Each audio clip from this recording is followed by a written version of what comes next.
Throughout history, humanity has spread across the globe.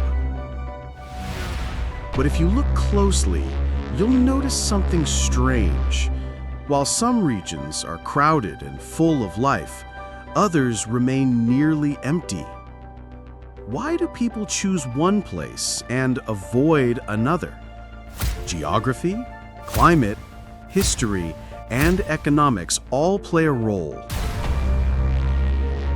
Welcome to this channel, where we explore the hidden stories of why populations gather in some parts of the world and why almost nobody lives in others. When you picture Spain, what comes to mind? Sunny beaches, bustling cities, flamenco dancers, and world-class football. A country blessed with warm weather, fertile lands, and a perfect gateway between Europe and Africa. But here's the twist. Spain's geography, despite the postcard image, is far more of a curse than a blessing. Behind the beauty lies isolation, division, and challenges that have shaped its entire history. So why is Spain's geography actually worse than you think? Let's start with the basics. Spain sits on the Iberian Peninsula, sharing it almost entirely with Portugal. At first glance, its location seems ideal. Direct access to both the Atlantic Ocean and the Mediterranean Sea, only a stone's throw away from North Africa, and a natural link between Europe's heartland and the wider world. Yet when you zoom into the map, Spain's geography begins to reveal its traps. Almost the entire interior is dominated by a massive plateau, the Meseta Central. High, dry, and ringed by mountain ranges, it cuts Spain off from its neighbors and even separates its own regions from one another. And unlike France or Germany, where wide rivers connect cities and allow easy trade, Spain's rivers are short, steep, and often flow the wrong way, away from its population centers. Instead of binding the country together, geography has always pulled Spain apart. A. Geography and climate. Spain is one of the most mountainous countries in Europe. The Pyrenees to the north create a nearly impassable wall between Spain and the rest of Europe. Historically, this meant invasions, trade, and cultural exchanges had to funnel through just a few difficult passes. While France enjoyed easy connections to neighboring lands, Spain was locked away. Inside Spain, the mountains don't just protect, they divide.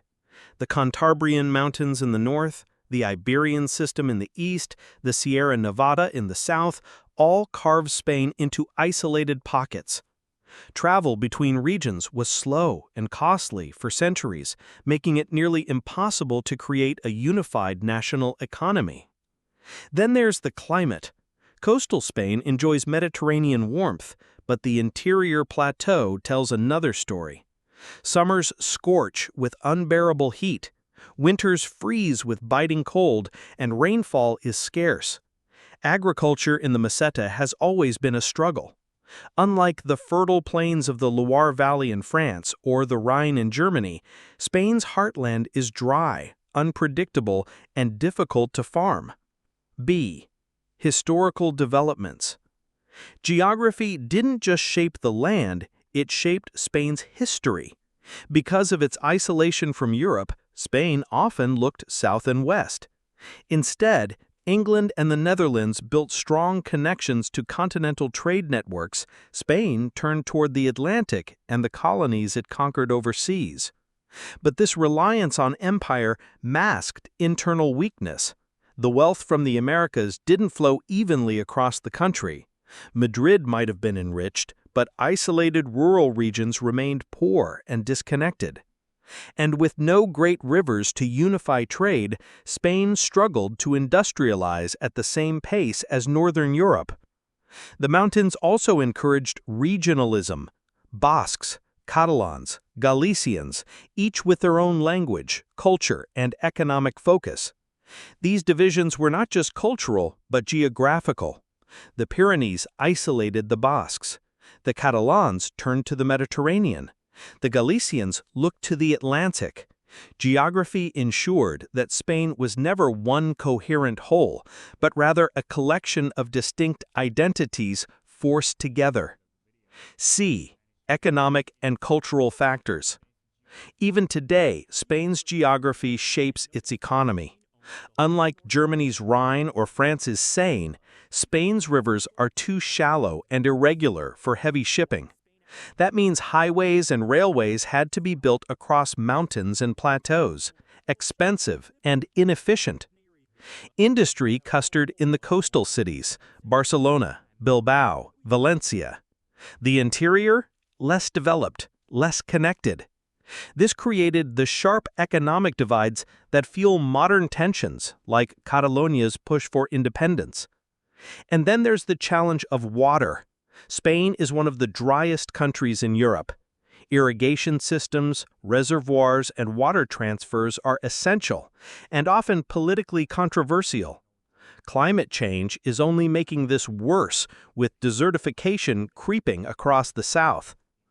All of this adds up to a simple truth.